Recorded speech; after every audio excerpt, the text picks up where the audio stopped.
வணக்கம் நண்பர்களே. தமிழக காவல்துறை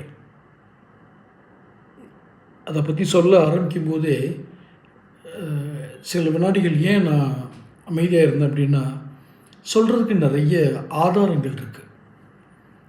காவல்துறையில் தமிழக காவல்துறையில் இருக்கும் நல்லவர்களுக்கு என் சிறந்தாழ்ந்த வணக்கங்களும் நன்றிகளும். ஆனால் லஞ்சத்திலோ அல்லது அதிகார மோகத்திலோ ஊறி திளைக்கும் தீயவர்கள் அதிகம் இருக்கும் துறை தமிழக காவல்துறை. இதைத்தான் நான் முதல்ல பல வீடியோக்குள்ளே சொல்லியிருக்கேன். என்னால் ஆதாரத்தோடு நிரூபிக்க முடியும்.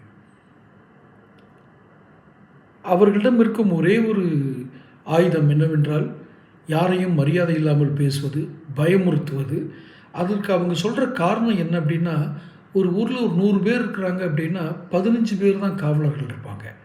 காவலர்கள் இருக்கிற காவல் நிலையம் இருக்கும். இந்த 15 பேரும் 100 பேரை கட்டுப்படுத்தணும்னா பயமுறுத்தி தான் வைக்கணும் அப்படிங்கிற ஒரு கான்செப்ட் சொல்லுவாங்க. அது உண்மை இல்லை. உங்கள் மீது பயம் வரணும்னா நீங்கள் அடிக்கணும், மரியாதை இல்லாமல் பேசணுன்ற விஷயம் இல்லை. தப்பு செஞ்சால் நம்ம தண்டிக்கப்படுவோம் அப்படிங்கிற பயம் இருந்தாலே போதும். உடனே அவங்க நீதிமன்றத்தை கை காட்டுவாங்க. இன்றைக்கி ஓரளவுக்காவது நமக்கு ஓரளவுக்கு தான் நான் சொல்லுவேன், அந்த ஓரளவுக்காவது நமக்கு நம்பிக்கை தர்றது நீதிமன்றங்கள் தான். அதிலும் குறைபாடுகள் இருக்கலாம். ஆனால் கம்பேரிட்டிவ்லி இந்த காவல்துறையை பார்த்து நம்ம பார்க்குறத விட நீதிமன்றங்களில் நம்பிக்கை இருக்குது. இன்னமும் நீதி தாமதமாக கிடைக்குதுங்கிற ஒரு குறைபாடு இருக்குது. இன்னும் அங்கும் சில ஊழல்வாதிகள் இருக்கலாம். ஆனால் ஒரு சாமானியனின் கடைசி நம்பிக்கை நீதிமன்றம் தான். ஆனால் தமிழக காவல்துறை ஏன் இதை சொல்கிறேன் அப்படின்னா, சொல்கிறதுக்கு 1000 விஷயங்கள் நான் ஒரு தொடராகவே போட முடியும் நம்ம சேனலில். தமிழக காவல்துறையை பற்றி என்னுடைய அனுபவங்கள், நண்பர்களுடைய அனுபவங்கள், நேரடி அனுபவங்களை சொல்ல முடியும். இது யாரோ ஒரு பத்திரிகை செய்தியாளர் தான் சொல்லணுன்ற விஷயம் இல்லை.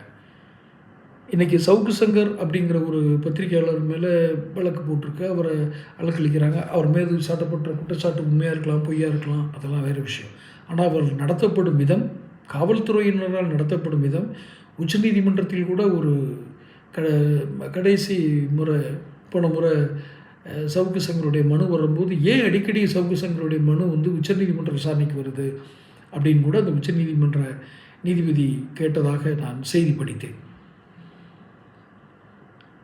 விஜயகாந்த் படத்தில் சொல்கிற மாதிரி தான், தப்பு செஞ்சால் திருத்துற தகுப்ப ஸ்தானத்தில் இருக்கிறவங்க அவங்களுடைய இது மாதிரியான போக்கு ஆரோக்கியம் இல்லை. தொடர்ந்து பேசுவோம். சேனல் சப்ஸ்கிரைப் பண்ணி